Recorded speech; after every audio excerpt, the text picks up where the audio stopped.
दिल्ली की रानी। एक थी रानी। क्योंकि राजा की मौत एक हादसे में हो गई थी, रानी को ही राज्य संभालना पड़ रहा था। रानी का नाम था रानी रश्मिवती।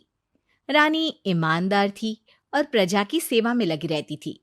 एक दिन उसके दरबार में 3 नौजवान आए, रमेश, सुरेश और दिनेश।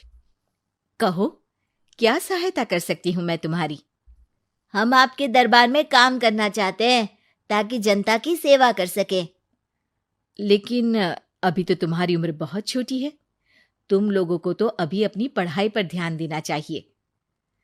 हमारा मन पढ़ाई में नहीं लगता। माता पिता को लगता है कि हम किसी के लायक नहीं हैं और हम साबित करना चाहते हैं कि हम लायक हैं। उत्साह बहुत अच्छा है, मगर अभी उम्र कच्ची है तुम लोगों की। अरे उम्र से क्या होता है रानी जी?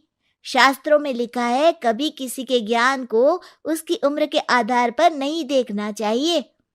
बात तो सही है तुम्हारी। और अगर सच में तुम अगर ये संकल्प करके आए हो कि तुमको यहाँ काम करना है, तो पहले परीक्षा देनी पड़ेगी। 3 परीक्षा, एक शारीरिक परीक्षा, एक बुद्धि की परीक्षा और एक देशभक्ति की परीक्षा। और ये क्या है? वो मंत्री महोदय तुम्हें समझा देंगे। हमारे पास समय नहीं है। अगर तुम लोग तैयार हो तो बताओ। हाँ हाँ, हम तैयार है किसी भी परीक्षा के लिए।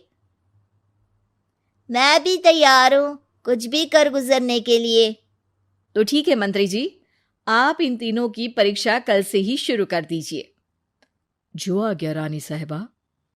अगले दिन से ही तीनों की परीक्षा शुरू हो जाती है। पहले शारीरिक परीक्षा, यानी किस में कितना है दम, ये देखेंगे हम। क्योंकि शरीर में दम होगा तभी तो प्रजा की सेवा में दम लगा पाओगे।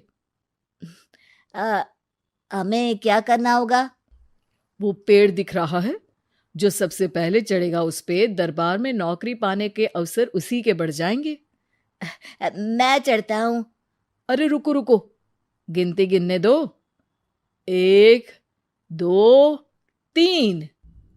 3 की गिनती के बाद रमेश और सुरेश भागकर पेड़ के पास गए, मगर दिनेश आराम से पेड़ के पास गया।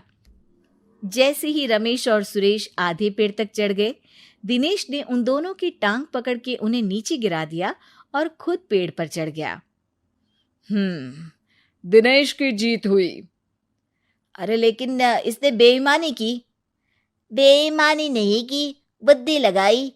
शरीर के दम के साथ दिमाग में भी दम होना चाहिए। क्यों मंत्री जी? हाँ हाँ, बात तो तुम्हारी सही है, लेकिन बात अगर बुद्धि की है तो बुद्धि की असली परीक्षा हम कल लेंगे। शाम को जाकर मंत्री रानी को सब बता देते हैं। यानी दिनेश उन सब में ज्यादा होशियार है। जी रानी साहिबा। अगले दिन तीनों की बौद्धिक परीक्षा का समय होता है। आज हमें क्या करना है मंत्री जी?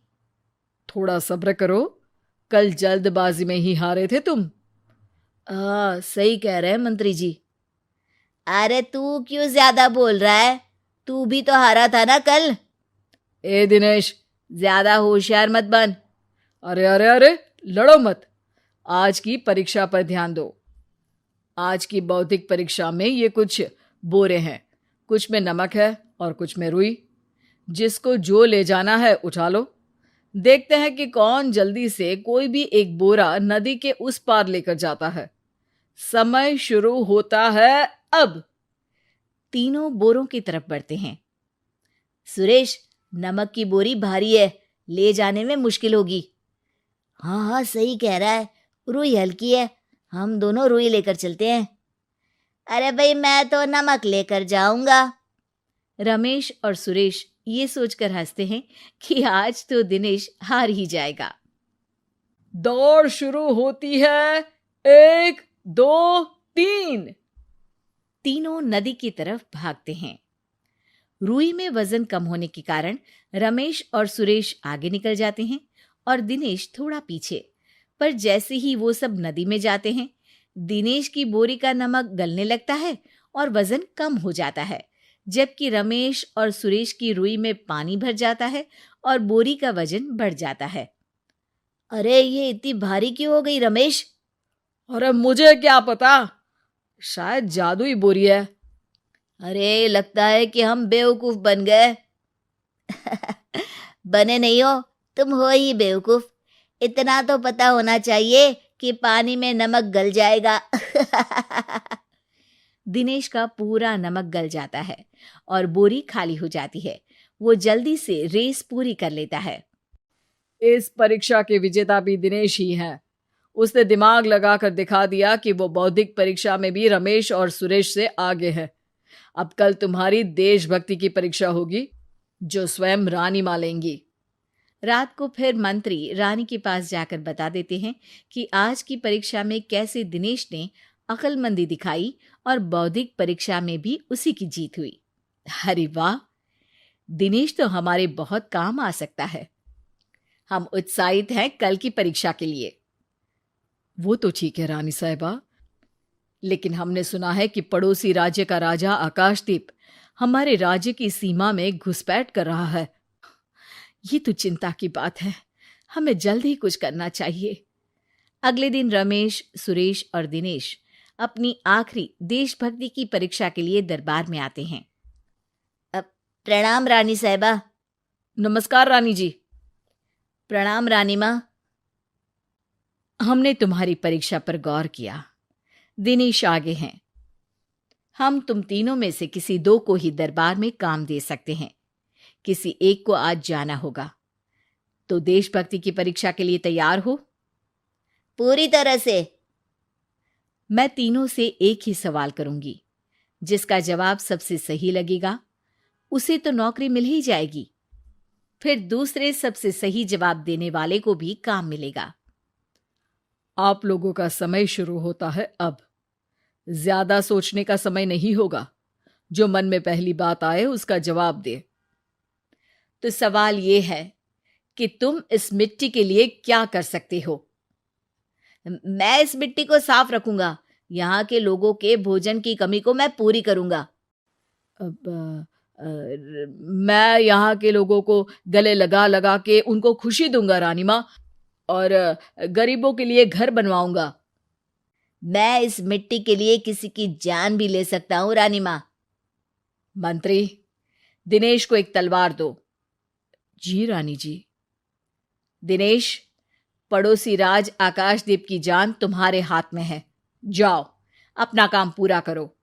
आज रात को तुम उस पर हमला करोगे जब वो सो रहा होगा। दिनेश वहां से चला जाता है। रानी माँ, ये आपने क्या किया? अभी किया नहीं है मंत्री जी। आप आकाशदीप को संदेशा भिजवाओ कि पड़ोसी देश का एक कातिल रात को उन पे हमला करेगा और दिनेश को पकड़वा दो। अरे, ये आप क्या कह रही हैं? और क्यों कर रही हैं आप ऐसा? राजा को लगेगा कि हमने उसकी मदद की, उसकी जान बचाकर। वो हमारे राज्य का पीछा छोड़ देगा और हमारा एहसानमंद हो जाएगा। और दिनेश का क्या होगा? इस राज्य को दिनेश जैसे शातिर और लड़ाकू लोगों से ज्यादा जरूरत है, ऐसे लोगों की जो लोगों को खाना खिलाने की और खुश करने की बात करे। और ये गुण सुरेश और रमेश में है। इन्हें नौकरी दे दो। दिनेश बहुत चतुराई से नौकरी हड़पना चाहता था, जिसके लिए उसने रमेश और सुरेश जैसे दोस्तों का भी नुकसान किया। पर रानी ज्यादा चतुर निकली। उसने एक तीर से दो निशाने लगाए। दिनेश जैसे खूंखार युवक को राज्य से बाहर करवा दिया और पड़ोसी राजा आकाशदीप को अपना एहसानमंद कर लिया।